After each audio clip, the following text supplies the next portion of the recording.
Pessoal, hoje a gente vai entrar nas resoluções e correções aí dos exercícios de revisão, né? Que a gente passou na última aula. Então vamos lá para a gente conseguir desenvolver alguma coisa aí. Vamos às resoluções dessas questões, né? Questões que a gente começou a trabalhar na última aula aí, para a gente encerrar também essa parte da matéria, essa parte da matéria, né? Que é uma parte mais teóricazinha, e a gente vai continuar depois com outra coisa aí. Vamos lá, que é mais. Vamos lá. Vou ler aqui a questão 1 do livro. Vamos lá. A questão 1 é do Enem Mac, né? Um programa de edição de imagens possibilita transformar figuras em outras mais complexas. Deseja-se construir uma nova figura a partir da original. A nova figura deve apresentar simetria em relação ao ponto O.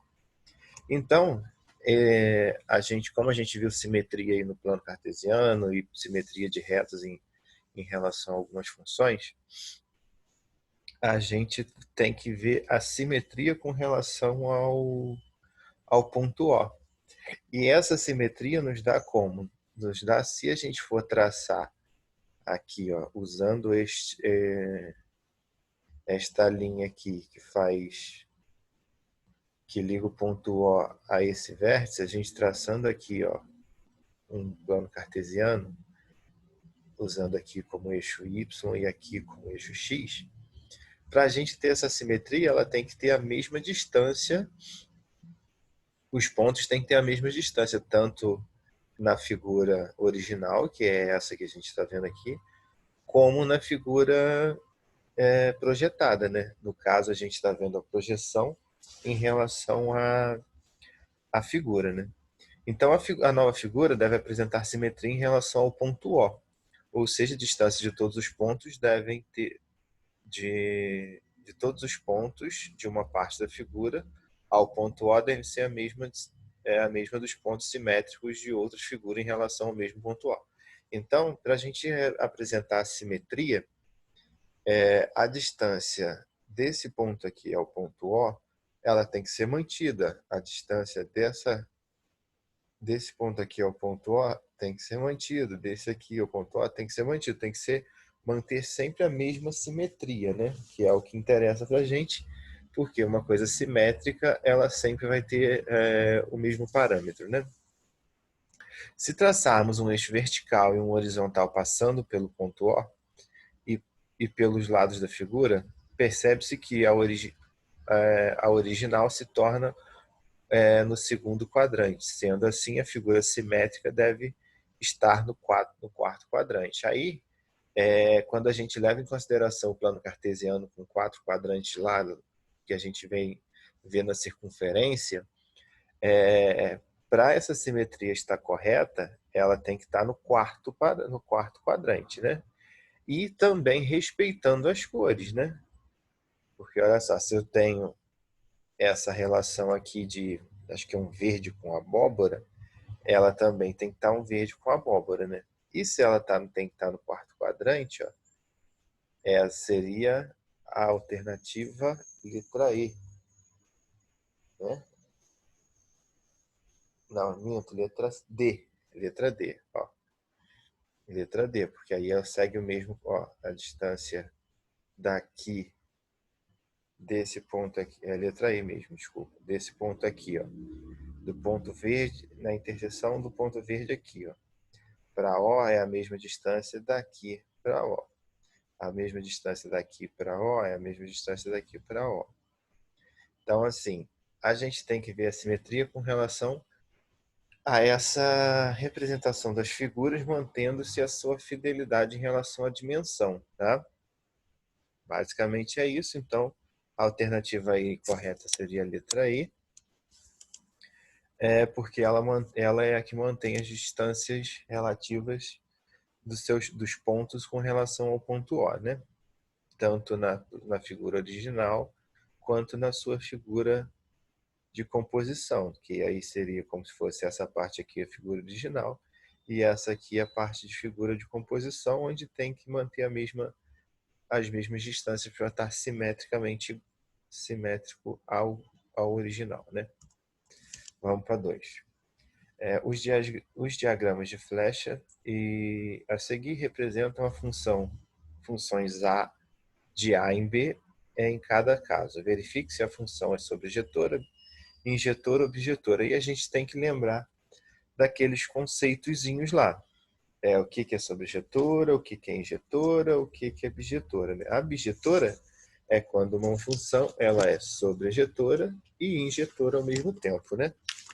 Basicamente, esse é o nosso conceito aí de bijetora. Deixa eu ver aqui, vamos relembrar aqui os conceitos, que aí a gente consegue ir uns pouquinhos trabalhando isso aí. Vamos lá aqui, ó. Para quem está com o livro aí, página 129, ó. Função sobrejetora, função A em B sobrejetora, ou subjetiva, C e somente C, a imagem da função for B. Então, para ser sobrejetora, toda a imagem o contradomínio inteiro tem que ser imagem. Tá? Então, não pode sobrar ninguém no contradomínio. Para ser injetora, é que cada respectivo valor no domínio tem um respectivo valor no contradomínio, né? Então, vamos lá para a gente ver se ele é bijetora ou sobrejetora. Ó. Todos os elementos aqui, ó, tem um valor ligado a somente um valor, né, no contradomínio. Porém, ó, no contradomínio eu tenho elementos sobrando. Ó. Eu tenho elemento 2 sobrando e o elemento 6 sobrando. Então, não é todo o contradomínio que é imagem. Então, nesse caso, a letra A ela é injetora, porque todo elemento do domínio tem uma imagem no contradomínio, mas ela é não sobrejetora porque ela tem elementos no contradomínio que não fazem parte do conjunto imagem, né? Vamos na letra B. Ó, letra B.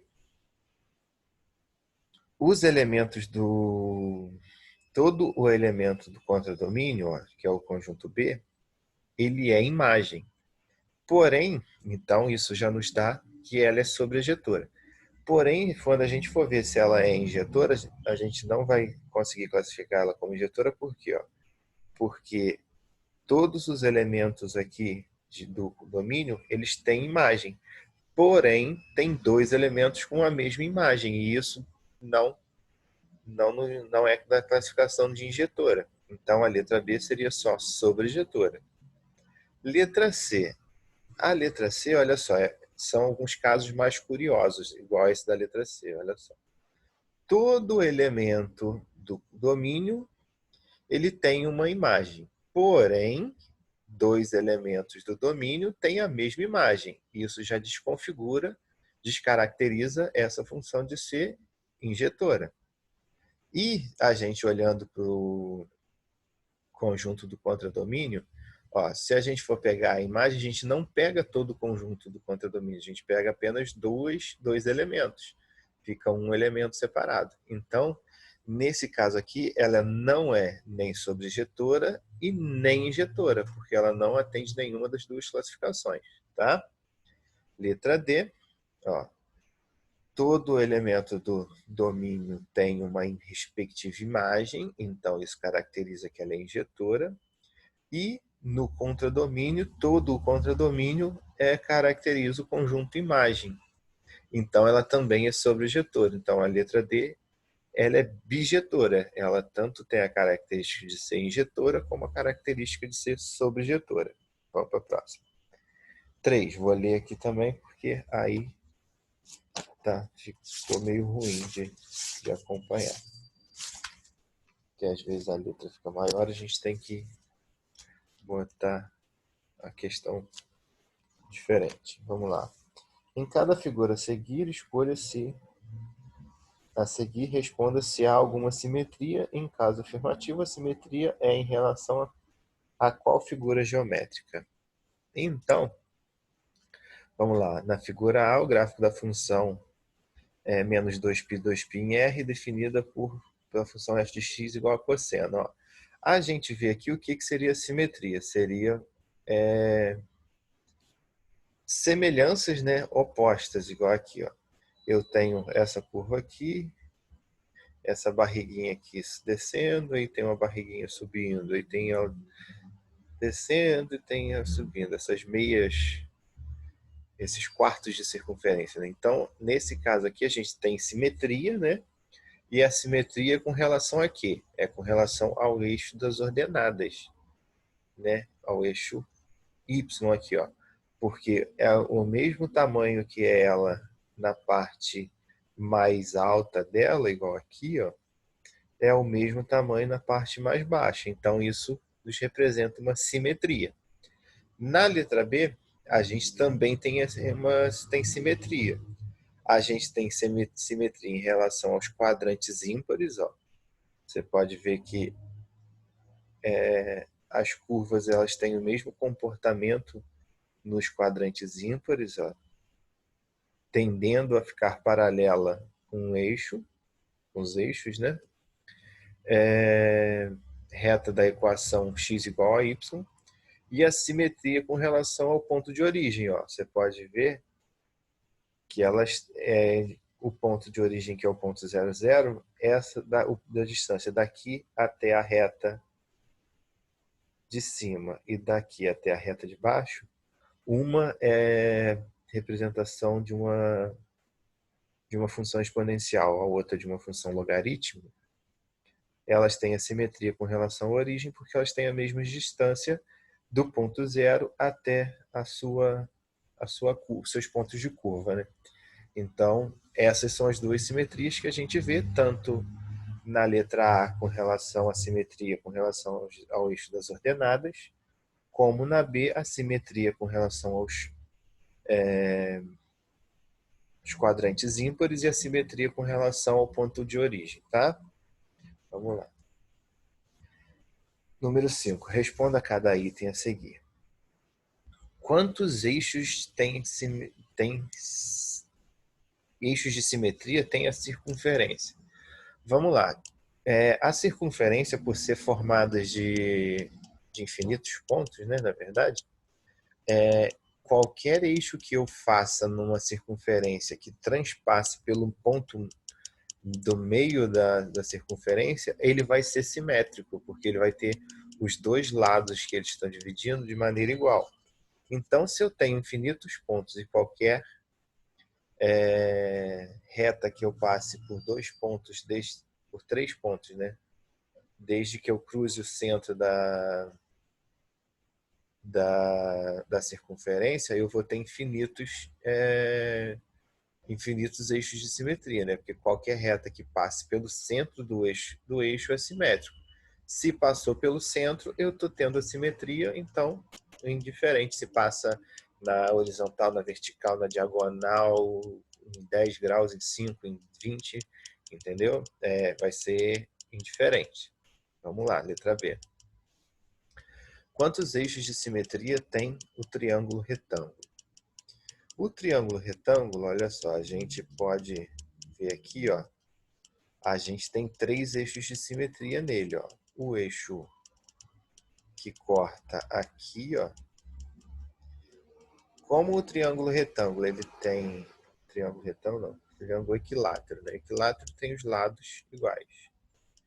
Então, eu posso, a partir do momento que eu estiver passando pelo meio de cada lado, ligando ao vértice do lado oposto, eu vou ter um eixo de simetria. Pode ver aqui, ó. Se eu peguei o meio da base e cortei, transpassando também o centro do vértice de cima, eu tenho um. Peguei a metade do lado direito, o meio do lado direito, transpassei em relação ao seu vértice oposto, tenho 2. Peguei o meio do lado esquerdo, transpassei com relação ao vértice, eu tenho 3. Então, nesse caso, eu tenho 3 eixos de simetria, nessa figura aqui, ó, representado pelas retas 1, 2 e 3. A simetria seria isso, seria você conseguir cortar alguma figura, algum elemento, de forma que as duas partes desse corte fiquem igual, tá? Vamos para a próxima. Letra C, quantos eixos de simetria tem o retângulo de lado que não é um quadrado? Ó, letra C, ó, são dois eixos de simetria, porque a partir do momento que eu passe pelo meio, seja transpassando pelo meio na horizontal como na vertical, cada uma desses vai ser um eixo de simetria, porque se eu passo pelo meio na horizontal, eu vou ter dois retângulos com a metade da altura desse retângulo original cada um. Se eu passo na horizontal, na vertical, desculpa, eu vou ter dois retângulos com a metade do comprimento desse primeiro retângulo. Então eu tenho dois eixos de simetria. Letra D, né? Vamos lá. Quantos eixos de simetria tem o numeral 8? Aqui, olha só, para a gente entender, a gente tem dois eixos de simetria, porque eu posso cortar o 8. É mesma definição da letra C do retângulo. Eu posso cortar o 8 tanto no meio, que eu vou ficar com um número 3 e um 3 invertido, né? Podemos falar assim, eu vou ficar com mais ou menos com meia bolinha do 8, né? Como a gente vê aqui, ó. Se a gente apagar essa parte aqui, a gente vai ficar aparentemente com o número 3. E se eu cortar no meio pela vertical, eu vou ficar com dois números 3, né? Entre aspas. E se eu cortar pela horizontal, eu vou ter como se fosse a metade do 8, vou ter duas bolinhas, né? Como o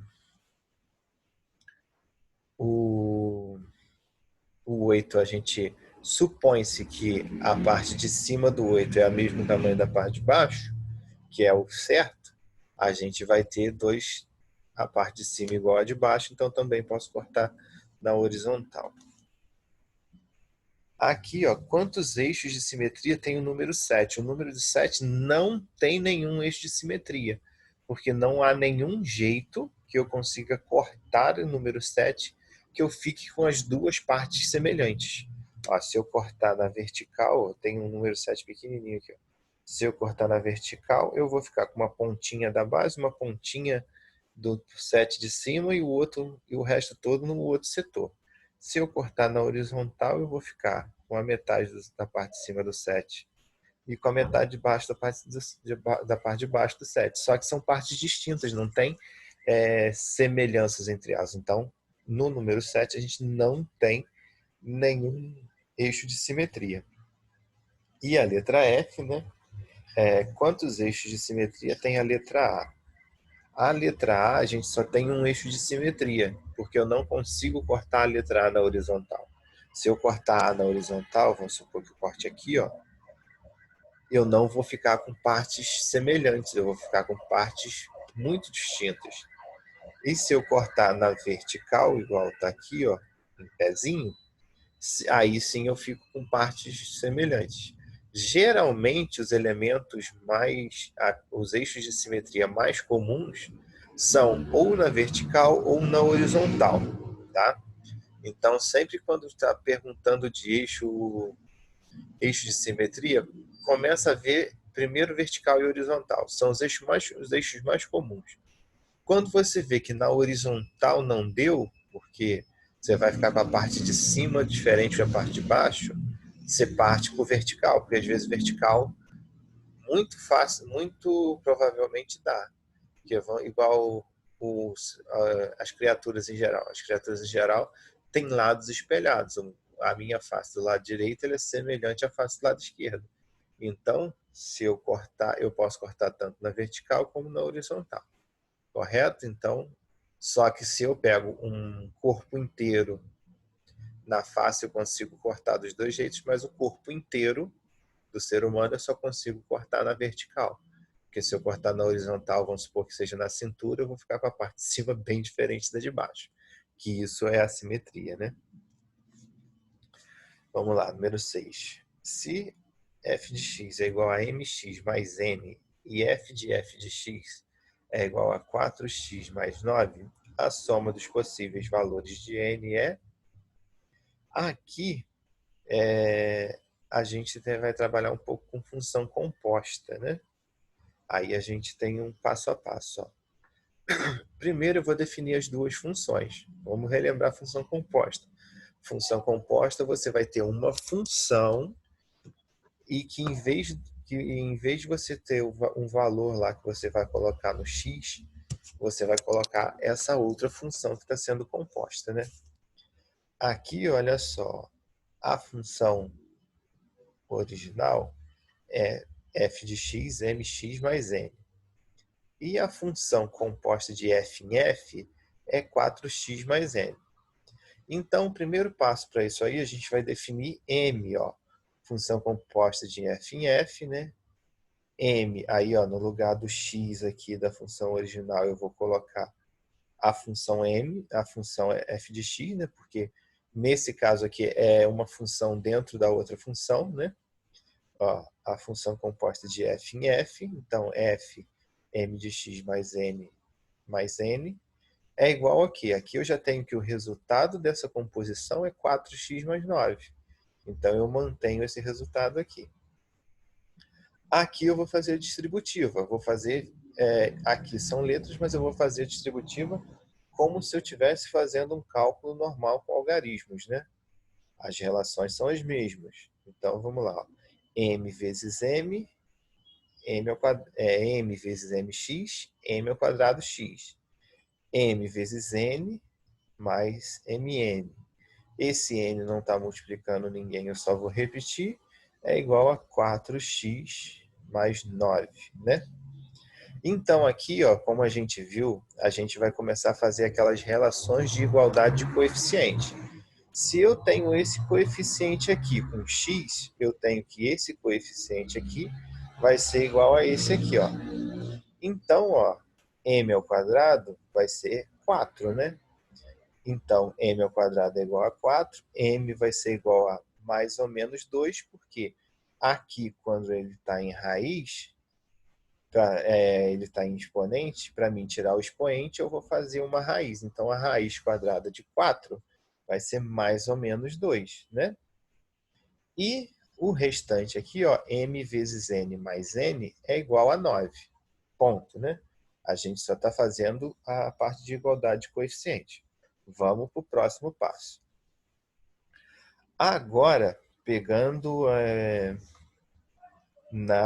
nessa segunda expressão que a gente fez aqui, ó, e substituindo m, para mim descobrir o valor de n, eu vou conseguir achar o n. Ó. Vamos lá.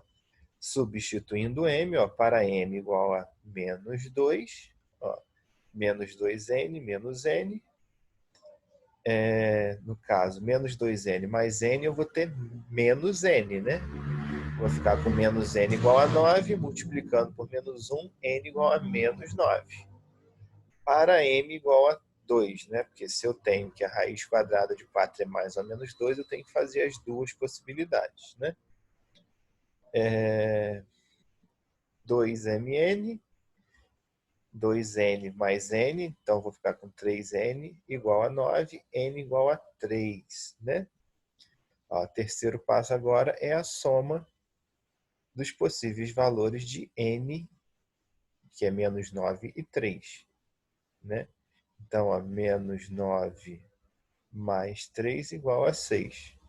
Você só encontrou um valor, pois m pode ser mais 2 ou menos 2, e no caso, ó, menos 2 ao quadrado vai dar 4 e 2 ao quadrado vai dar 4. Então, aqui ó, a gente tem a letra C, que é a soma dos possíveis valores de n, ó, que é 9. Ó. Por que eu achei dois valores para n? Porque como é raiz quadrada, eu posso ter tanto o valor positivo quanto o valor negativo. E se eu tenho dois valores distintos, né, simétricos mais distintos, eu tenho que ver os dois valores de n. Então, ó, fiz um n valendo menos 2, descobri que n valeria menos 9. Fiz com m valendo 2, descobri que n valeria 3. Então, como a questão me pediu a soma desses dois valores, eu vou fazer, ó, menos 9 mais 3, menos 6. Alternativa letra C. Número 7 da UFV, Minas Gerais. Se f e g são funções reais, tais que f de x é igual a 2x mais 2 e f composta com g de x é igual a x mais 2 para todo x pertencente aos reais. Então, gf de 2 é igual a... Primeiro, a gente vai definir mais ou menos o mesmo passo a passo que a gente fez na questão 6. Vamos lá, só que agora com algarismos. Vamos lá, a gente tem que a função f de x é 2x menos 2. E também a gente tem que a função composta de f composta com g é x mais 2. Então, o primeiro passo definindo a composta. Podemos escrever, ó, g de x é igual a x mais b, né? Que é esse modelo básico aqui, né? Quando a gente vê composta, a gente sempre tem que que as funções são funções afins. Então, ó, f de g de x é igual a... Eu vou pegar f e vou substituir g de x. Se eu posso escrever g de x dessa maneira aqui, eu vou substituir, ó, 2ax, 2 vezes ax mais b, né? Ax mais b no lugar do x, menos 2. Fiz a distributiva, 2 vezes ax, 2ax, 2 vezes b, 2b, menos 2. Achei o meu primeiro passo, né? Achei a minha função f composta com g de x. Nesse caso agora, eu já sei o valor que eu tenho dessa função composta, né? Porque ele já me deu aqui no enunciado, ó, que f composta com g de x é x mais 2. Então, eu vou igualar essa função que eu achei a x mais 2. Igualei x mais 2, né? Aí, vamos nós para quê? Para a igualdade dos coeficientes, ó. Se aqui eu tenho x e aqui eu tenho x, o coeficiente que eu tenho aqui, né, imaginário, que é 1, é igual a esse coeficiente aqui, que é 2a. Então, ó, 2ax é igual a x, a vai ser igual a... Ó, o 2 e o x estão multiplicando a. E a é o que me interessa saber. Então, tanto o 2 quanto o x, eles vão passar para o outro lado dividindo. Ó. A é igual a x dividido por 2. X dividido por x, 1. Então, a é igual a 1 sobre 2. Definimos o a, né? E aí a gente vai seguir o mesmo raciocínio na segunda parte. Ó. Seguindo o mesmo raciocínio, ó, 2b menos 2 resultou em mais 2. Ó. 2b menos 2 é igual a 2. Vou isolar o b, que é quem eu quero saber, né? Ele vai vir para o lado de cá. Então, eu vou ficar com 2b é igual a 2 mais 2. Então, 2b é igual a 4. B é igual a 4 sobre 2. B é igual a 2. Então, a gente achou A e achou B. Achamos os valores de A e B. G de x é igual a 1 meio, 1 meio vezes x, ou x sobre 2, tanto faz aí. É o jeito de se escrever, não vai dar muita diferença, sendo que escrito do jeito certo, né? Posso escrever 1 meio vezes x, 1x sobre 2, ou posso escrever só x sobre 2. É a mesma coisa. Como a gente quer encontrar, ó, queremos encontrar g com f de 2, né? F é g composta com f de 2. Primeiro achamos o f de 2. Se a gente tem, ó, que f de x é esse valor aqui, 2x menos 2, a gente só vai substituir. Ó, f de 2, né? Aqui, ó, substituir. Ó, 2 vezes 2, 4. 4 menos 2, 2. Ok. Então, eu achei que f de 2 é 2. Se eu achei que f de 2 é 2 e eu quero saber g em f de 2, Novamente eu vou substituir x, ó. Então ficamos com, ó, tem um xzinho aqui. Então, ó, 1 vezes 2 dividido por 2 mais 2. Isso aqui vai dar 1, né? Porque 1 vezes 2, 2. 2 dividido por 2 dá 1. Mais 2. E aí vai ficar com 1 mais 2, igual a 3. Então, g de f de 2 é igual a 3. Dando aí a alternativa a letra E. A matéria é um pouquinho confusa, assim, tem hora que você tem que dar pensar um pouquinho fora da caixa, né? Mas é bom para a gente aprender a definir algumas coisas, ainda mais que a gente está fazendo bastante questão de universidade, de vestibular, essas coisas assim que para vocês no futuro pode ser muito proveitoso. Aguardo as dúvidas de vocês aí. Grande abraço.